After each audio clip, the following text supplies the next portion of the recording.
insuficiencia cardíaca izquierda, o insuficiencia ventricular izquierda, buceo también la inflamación crónica, la inflamación aguda también puede causar edema. También, acuérdense, la inflamación aguda, la inflamación crónica, pericarditis, insuficiencia cardíaca, la insuficiencia hepática. ¿Por qué? Porque es hipoalbuminemia, ¿no es cierto? Y si hay hipoalbuminemia y baja en proteínas, se puede la presión hidrostática, ¿no? Y sale la sangre, claro, ¿qué otras causas?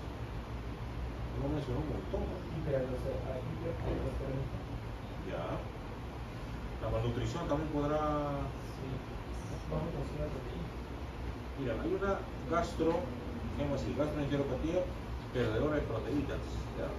Como a ustedes no les he mostrado, de repente hay un momento, yo tuve la oportunidad de encontrar un caso en el hospital Revalidad que diagnosticamos y se llama enfermedad de Mennetrier. Y justamente su característica es eso, es una gastroenteropatía perdedora de proteínas. Es una hiperplasia de la foviola gástrica. Es una lesión benigna, pero que se generaliza en todo el estómago. Y eso no permite una absorción adecuada de los nutrientes. Y al final lleva a una hipoalbuminemia al paciente, ¿no? Pero en esa hiperplasia, en ese crecimiento exagerado de la mucosa gástrica, puede también por ahí aparecer una neoplasia. Por eso que normalmente estos pacientes que padecen esa enfermedad se les retira todo el estómago. Yo en verdad que nunca lo había visto condicionalmente. Cuando abrí el estómago tenía el aspecto de un cerebro, así como vemos las circunvalaciones de un cerebro, tenía así ese aspecto del estómago, la mucosa del estómago. A mí me llamó la atención. Y después al final pues, se diagnosticó como una enfermedad Mennetrier. Yo no tengo aquí el casito. De repente en un momento va a ver, se los puedo prestar. De repente si ahora acabamos temprano, se los presento para que ustedes vean, bastante interesante, ¿no? Y la característica de este paciente es hipoalbuminemia, es decir, dentro de los exámenes que se le toma, la hemoglobina está casi normal, todo lo restante, pero la albúmina está por los suelos, y varía, un tiempo se recupera, otro tiempo baja. Aparentemente no hay una causa que pueda producir sobre esta enfermedad, ¿no? Entonces, como vemos, hay un montón de causas que producen edema. Pero ahora nosotros vamos a tratar en especial lo que es edema pulmonar, ¿verdad? Hay otras amigas que la principal característica es, por ejemplo, la obstrucción linfática, ¿no? Las neoplasias también pueden causar edema, ¿verdad? O cirugía. Ustedes saben que, por ejemplo, una paciente que le han retirado toda la cadena neuronal, paciente de la axila por cáncer de mama, si es que da ganglios centinela, ¿no? Y vemos que está positivo, se retira toda la cadena neuronal de la axila, y eso un buen tiempo a la mujer que lleva edema, nivel superior. Entonces se le recomienda a todas las mujeres que han sido operadas y le han retirado la cadena axilar para que no se le hinche el brazo, ¿no? Caminan con un cabestrillo, ¿no? Como que se hubieran lesionado el brazo, ¿no? Pero eso para qué? Para que el brazo permanezca un poco en alto y evitar que se hinche. Y cuando descansan por la noche, se le pide que son unas 2 almohaditas y el brazo un poco en alto. Porque es bastante incómodo. Si tú, por ejemplo, cuando tienes el pie hinchado por algún motivo, te molesta, ¿no es cierto? Una gente que tenga todo el brazo hinchado, peor, ¿no es cierto? Eso es causa de edema también afuera, ¿cierto? ¿Ya? La radiación también, por ejemplo, mujeres que han sido sometidas a radiación por efecto de cáncer de mama, pueden presentar también edema. En la zona donde probablemente llega la radiación o en el miembro superior, ¿no? ¿Ya? Pues hay múltiples causas de edema, ¿está bien? Entonces seguimos para que recuerden, ¿ah? Es necesario que recuerden siempre la parte histológica normal, para que de ahí puedan ustedes ver la parte patológica, ¿ya? Entonces vamos a completar el cortecito, miren, ¿ven? Esto acá es el epitelio respiratorio, que está en la mucosa bronquial, ¿ya? Es una primera característica, ¿ven? Dentro de esto también observamos, miren acá, glándulas peribronquiales y también observamos cartílago, ¿ven? Acá lo único que faltaría serían los alveolos, ¿no es cierto? Claro, acá corta no escuchar, pero bien. Vamos a ver la medida que nos toca ver para que ustedes vean que se cumple eso, ¿no? Acá está.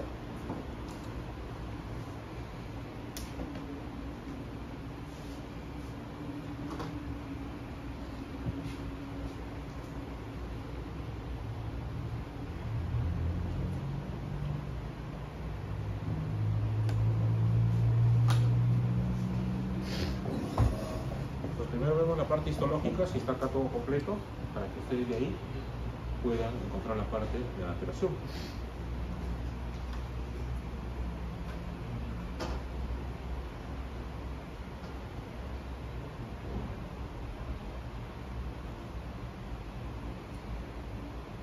Acá está bien, ¿ve? ¿Qué estructuras son estas? Alveolos, ¿no es cierto? Y si son alveolos, entonces esto es pulmón. ¿Qué cosa sería esto? Epitelio respiratorio, ¿no es cierto? Sería un bronquiolo terminal, miren, ¿ve? Tan igual como hemos visto ahí en la namita. Y faltaría lo otro que es el cartílago. Ahí está, ¿ve? El cartílago. Aquí, ¿ve? Y estas son las glándulas peribronquiales, miren, ¿ve? Lo que mismo que estaba señalando en la otra laminita, ¿eh? Glándulas peribronquiales, cartílago, el epitelio respiratorio, y estos son los alveolos. Aquí está la lesión, miren, ¿ve? Sino que les hago ese paréntesis para que ubicarnos solamente después de la lesión. Después vamos a ver solo esta parte con todas las alteraciones propias del edema, ¿ya? Esto que ven aquí en blanco grande, estos son alveolos dilatados, pero están llenos de aire. No tienen nada, por eso que se mira así blanco, ¿ya? Lo que está aquí en rosado, es el edema. Ya después vamos a ver el detalle. Este es el edema, ¿ya? Entonces cuando yo de repente les pongo esta laminita para evaluarlos, siempre tengo que darles a ustedes un parámetro para que puedan identificar qué tejido es. Uno, que son los alveolos, y dos, esto acá, ¿ven? El epitelio respiratorio. Entonces rápidamente ustedes con esto identifican que este es pulmón. Se acuerdan rápidamente. ¿Qué cosa es el pulmón? Edema. Ya ustedes ponen todas las características del edema. ¿Está bien? Esto solamente con un preámbulo para que vean que lo que vemos ahí también se visualiza en las láminas citáticas. ¿Está? Seguimos entonces.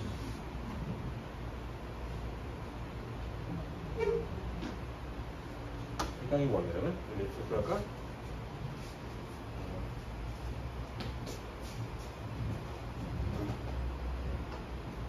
Las glándulas peribronquiales y el cartílago, ¿no? Como hemos visto en la laminita de nosotros, ¿no? Seguimos. Solamente le hemos dado un poco más de aumento. Miren, ¿ve? Este es el epitelio respiratorio. Es este epitelio, ¿no? Pseudoestratificado ciliado columnar, ¿no? Este es el epitelio que reviste a la parte respiratoria. Y contiene también, miren, estas células de Goblet, ¿no es cierto? ¿Qué cosa producen esas células, recuerda? Mucina, ¿no? Eso también lo vemos, ¿te acuerdas que lo hemos visto también cuando pusimos el ejemplo de metaplasia, ¿no es cierto? Lo encontramos en el estómago, no tenía absolutamente nada que ver ahí, ¿no? Pero simplemente el estómago se cambió o se metaplasió para defenderse, ¿no? Por otro motivo, ¿no? En este caso en el aparato respiratorio sí, porque es necesario que haya una secreción, ¿no? Y vemos aquí, si ampliamos un poco el cilio también, ¿no? Muy bien. Esta es la parte histológica normal. Esto es algo parecido también como hemos visto, es el epitelio respiratorio, ¿ya? Es un epitelio ciliado columnar, y estos son los alveolos, ¿ven? Los alveolos tienen un espacio, esta parte blanca que es el espacio interalveolar, y este es el tabique interalveolar. Aquí hay poco ¿ya? Bien, seguimos. Entonces, ahí dice que va a haber alveolos macrófagos dentro del espacio alveolar. Claro, no, esto de acá. Este es el tabique interalveolar, y este es el espacio interalveolar, ¿no? Así es. Este espacio, este dibujito de acá lo vamos a ampliar acá, miren, acá. Acá lo vamos a ver mejor, ¿no? Esto de aquí es el tabique interalveolar. ¿Ya? ¿Qué contiene el tabique interalveolar? Contiene capilares, ¿ven? Por eso vemos glóbulos rojos. Pero aquí se ha dilatado, mira, el capilar, ¿ven? Porque se ha llenado de glóbulos rojos. Y aquí se dilató aún más todavía, ¿ven? Y el espacio dentro del alveolo simplemente está vacío porque está lleno de aire, como debe ser, ¿cierto? Pero cuando hay otro tipo de fenómenos como el edema, vamos a ver qué cosas se ponen. Aquí solamente una gráfica para ver qué cosas debemos identificar, ¿ven? El alveolo, ¿ya? Vemos aquí los capilares, como hemos mencionado, y también ¿qué observamos? Los neumocitos tipo 1 y los tipo 2, ¿no es cierto? ¿Ya? ¿De qué se encargan los neumocitos tipo 2? Ya, el tipo 1, recuerda qué es. Ya, está bien. Muy bien. Esto es lo que nosotros vamos a ver en el edema. La primera característica histológica cuando se produce edema, ¿qué cosa es? Este es el tabique interalveolar y ven este otro, mira, acá. Lo primero que ocurre es el engrosamiento del tabique interalveolar. Ese es el primer cambio que ocurre en el edema, ¿verdad? Engrosamiento del tabique interalveolar, ¿verdad? ¿Qué otra cosa ocurre? Dentro del tabique interalveolar, miren, ¿ven? Se ha dilatado y se ha congestionado el capilar. Acá está, ¿no? Se dilató, se agrató y también se llenó de glóbulos rojos. Dilatación y congestión del glóbulo rojo. Segunda característica microscópica del edema pulmonar. Tercera característica microscópica. ¿Dilatación de glóbulos rojos era la segunda? ¿Cómo? ¿Dilatación de glóbulos rojos? Claro. Dentro del tabique interregular hay capilares. Ajá. Entonces se congestionan y se dilatan. Esa es una de las características microscópicas. La otra característica microscópica es esto, ¿no? La presencia de esta sustancia dentro de la luz alveolar. Aquí se tiñe de medio rosado porque se ha utilizado la eosina, pero en sí es agua. Es agua esto. Esto acá, el contenido, yo lo puedo poner como un contenido eosinofílico, ¿no? Por el color, ¿no? Tercera característica. Y cuarta característica es presencia de células inflamatorias, pero en poca cantidad en el tabique intraalveolar, ¿no? Esas son las cuatro características del edema agudo pulmonar. ¿Bien? Ya como sabemos son múltiples las causas que lo producen, ¿no es cierto? Desde una inflamación crónica, una inflamación aguda, insuficiencia cardíaca, puede haber problemas de insuficiencia renal, que puede provocar edema, neoplasias que pueden provocar edema, etcétera, etcétera. Seguimos. Aquí solo un poco más del detalle de lo que debemos observar, ¿no? El contenido dentro del espacio alveolar que puede ser trasudado, ¿no? Vemos aquí dilatación y congestión de un capilar dentro del tabique interalveolar, ¿no? Otra característica que mencioné es que se engruesan los septos, como se dan cuenta, ¿no? Se hace un poco más grueso, ¿no? Y los capilares se dilatan, ¿no? Todo el septo, hay 1, 2 y 3 capilares dilatados dentro del septo interalveolar, ¿no? ¿Está bien? Y presente de algunas células inflamatorias dentro del septo interalveolar, pero en poca cantidad, ¿no? Esas serían las características microscópicas del edema pulmonar. ¿Alguna duda? ¿Algo no quedó claro? ¿Está bien?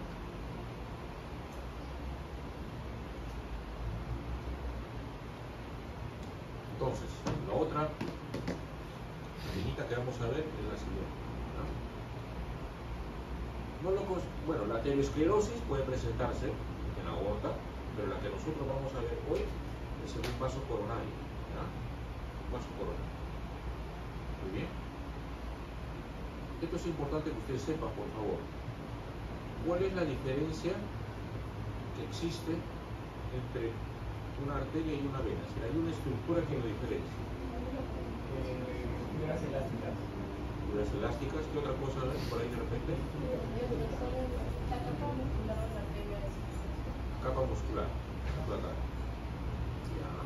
Pero mira, arteria, capa muscular, vena, capa muscular. ¿Está bien? Entonces están igual, hay una diferencia. Mira, túnica externa en la vena, túnica externa en la arteria. Igual, no es la estructura. ¿Qué es lo que diferencia? Acuérdense, ya, la arteria, cuando el corazón está en sístole, se dilata, ¿no es cierto? Y después recobra su forma y retorna nuevamente. En cambio la vena no tiene esa capacidad. Solamente está como por éxtasis, ¿no?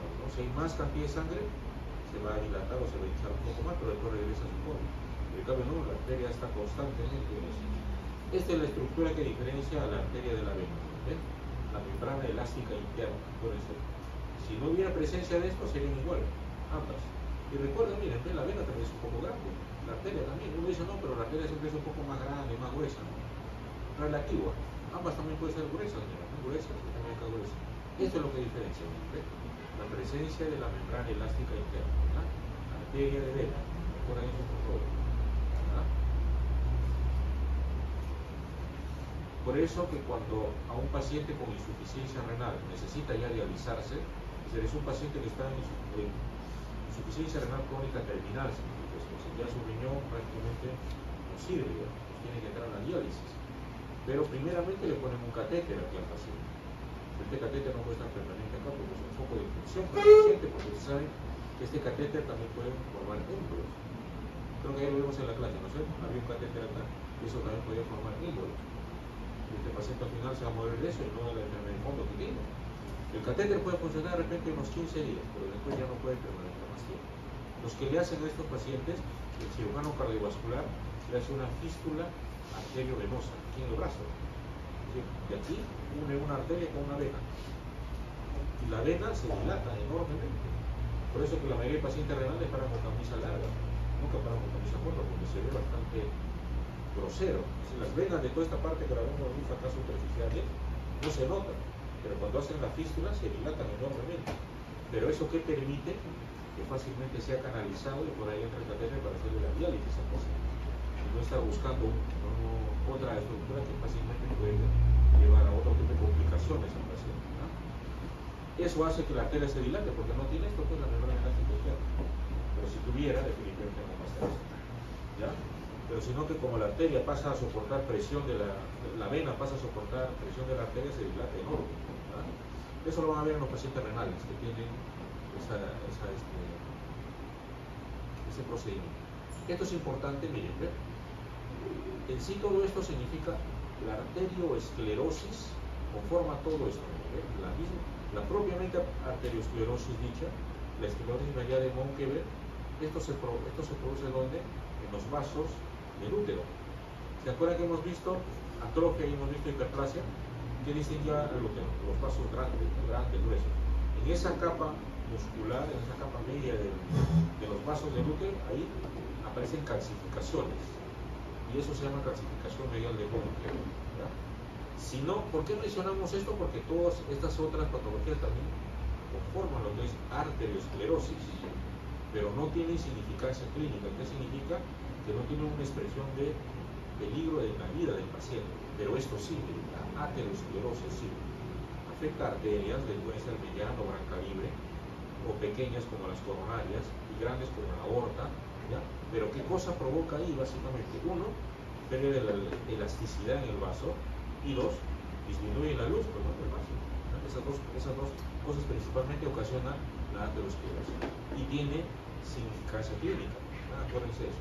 Si es en la aorta, va a hacer que esas placas posteriormente, que el flujo sea turbulento y puedan provocar disección, ¿no es cierto? Y cuando eso es normal puede ser una aneurisma y puede llevar a la muerte esa persona.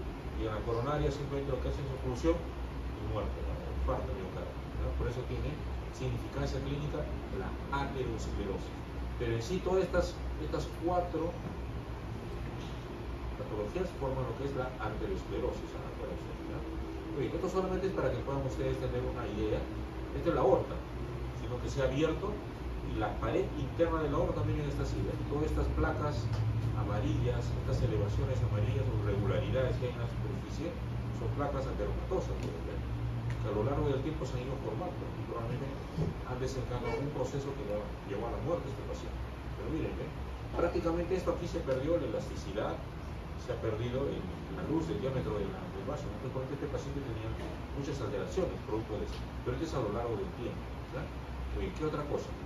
Este es el proceso de más o menos cómo se va a formar la placa de ateroma. Inicialmente este es un vaso, vamos a suponer que es un vaso coronario, ¿verdad? La luz debería ser todo permeable, pero ven acá, miren, acá prácticamente casi el 50% de la luz está ocluyendo. ¿Por qué? Porque está formando esta placa de ateromatosa.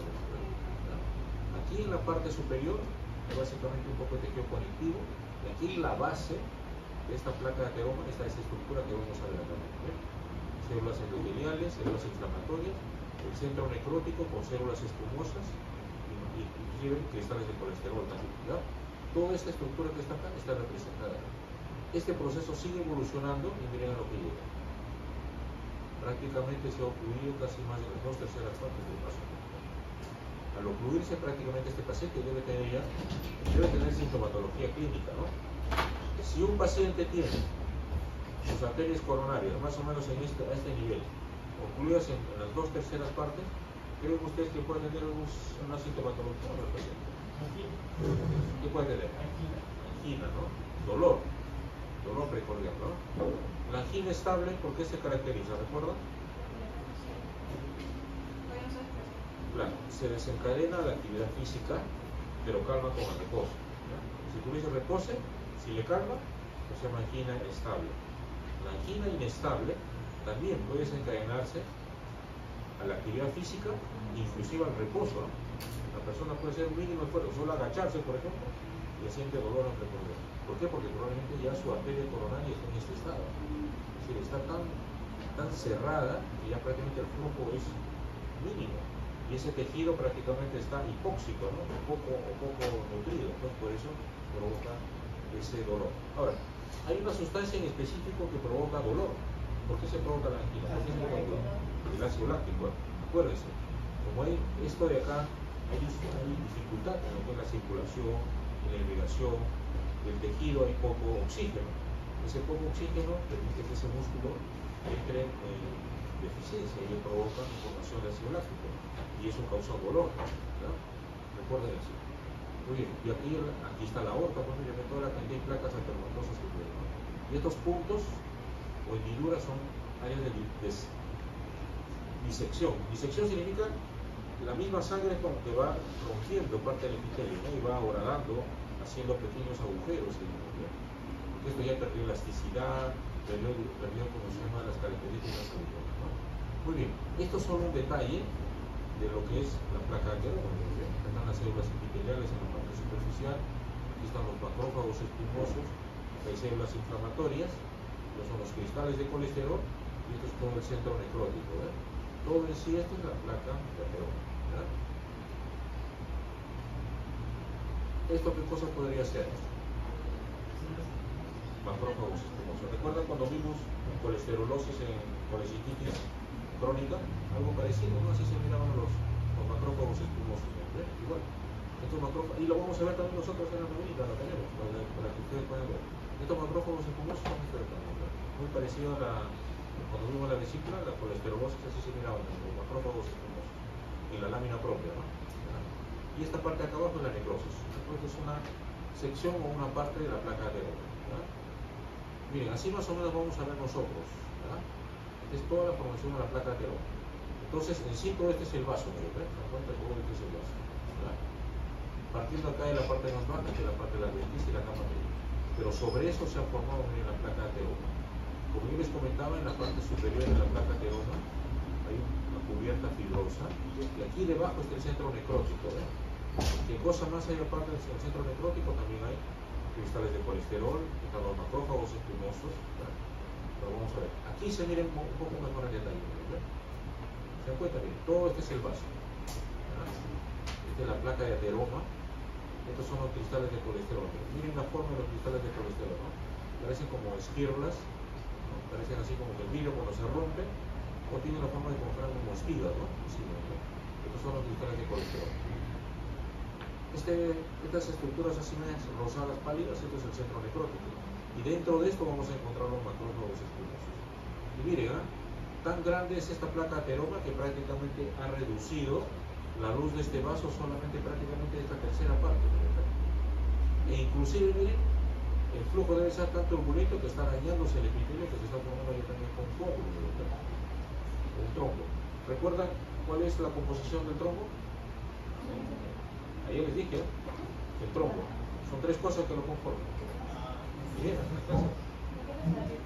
tres cosas que lo conformamos. Trombo. Ya, plaquetas uno. Ya, dos. ¿Qué cosa fija a la plaqueta y al glóbulo? La malla fibrina. Bueno, eso, en la clase de ayer, plaquetas, glóbulos rojos y la malla fibrina. Eso forma el trombo. Eso forma el trombo. Y aparte la placa ateroma. Aparte la placa ateroma. Muy bien. Esto sí quiero que por favor fijen bien ustedes porque así lo vamos a ver nosotros. Así lo vamos a ver nosotros en la Navidad. Ahorita se los voy a mostrar. ¿Ven? Todo este es el vaso. Todo este es el vaso. Miren la placa ateroma que está formada aquí. Prácticamente las 2/3 partes del vaso coronal está siendo fluido por esta placa ateroma. Y esto es el trombo, ¿ven? Esto que está delimitado por las líneas entrecortadas oscuras. Este es el trombo. Esto tiene glóbulos rojos, plaquetas y fibrina. Y solo el espacio por donde circula la sangre es esta parte blanca que vemos. Prácticamente esta persona se murió de infarto porque no va a poder circular la suficiente cantidad de sangre por ahí y se murió. Pero primero se formó la placa ateromatosa. Probablemente esta placa tenía algunos lugares de la placa de manera muy estable, ¿no? Y eso al desprenderse o exponerse, ¿ya?, hace que el endotelio de este vaso pueda reaccionar y formar el trombo. Al exponerse parte o se dañarse el endotelio, se activan todos los factores de coagulación, ¿no? Por eso se adhieren plaquetas, glóbulos rojos, se forman las fibras urinarias. Aparte que también se activan otros elementos más, ¿no es cierto? ¿Ya? Pero aquí, así se formó este trombo, ¿ya? Y obstruyó prácticamente casi más del 90% del vaso, de este vaso, y la persona se infartó, ¿cierto? Muy bien, entonces ahora vamos a ver si verdaderamente esto que estamos viendo acá se cumple en la lámina que vamos a ver. Vamos a ver, ¿verdad?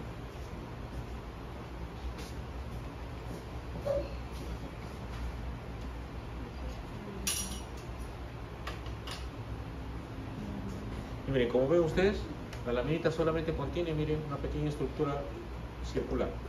Ese es el vaso coronario, ¿verdad? Chiquitita nada, ¿verdad? Ahí lo van a ver así, ¿verdad? Y ahí dentro está la placa de ateroma y está el trombo.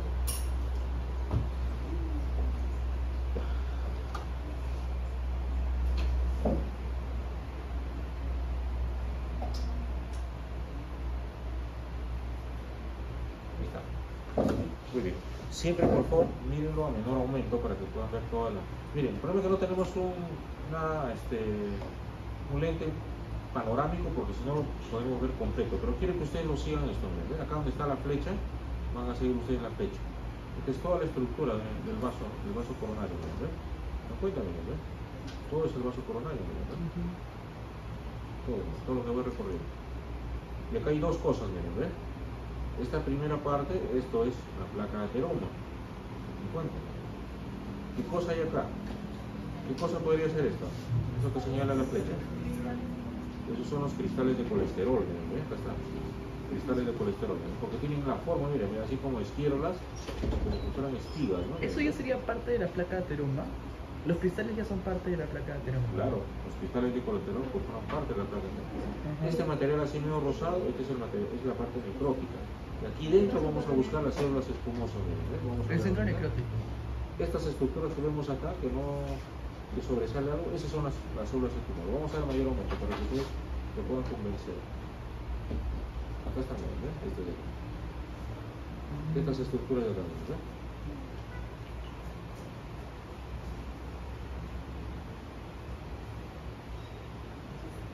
Si ustedes en su sitio le dan mayor aumento a esto, van a notar que aquí dentro es como si fueran un tejido adiposo. Pequeñas, estas son las células espumosas, ¿no? ¿Dónde están? Dentro del material necrótico. ¿Esto qué son? Las cristales de colesterol. ¿Está bien? Pues aquí estamos dentro de la placa ateroma. Miren, por ejemplo, esta de acá. Lo voy a poner en un momento para que vean ustedes que este es un macrófago espumoso. ¿Ven? Esto se nota mejor. ¿Ven? Estos dos. Para que ustedes vean y se puedan convencer. ¿Ven? Miren. Acá está, miren, ¿ven? No sé qué está, miren, ¿ven? ¿Ven el contenido de estas estructuras? Miren. Está, miren, ¿ven? Son macrófagos que han deglutido el colesterol y son macrófagos espumosos. Acá están, ¿ven? ¿Dónde están? Dentro del centro placa de necrótico. aroma y del centro necrótico. ¿Ven? Acá está. Y este es un macrófago espumoso. ¿Ven? Este también, ¿verdad? ¿También? Y lo demás son las esquirlas los cristales de colesterol. ¿Ya? Muy bien, entonces eso hemos visto, ahí está la placa de ateroma. ¿Dónde está el trombo? Miren, es tanto el crecimiento de esta placa de ateroma que prácticamente la luz del vaso se ha reducido solo a este espacio. ¿Ven? ¿Me cuentan? La luz del vaso solo es esto, nada más. Todo lo demás es placa de ateroma. ¿Ven? Para mala suerte este paciente, aquí miren, ¿ven? Se ha roto la pared que hay acá. Miren, vemos aquí que hay una solución de continuidad en esta parte. ¿Ven? ¿Qué cosa ha provocado esto?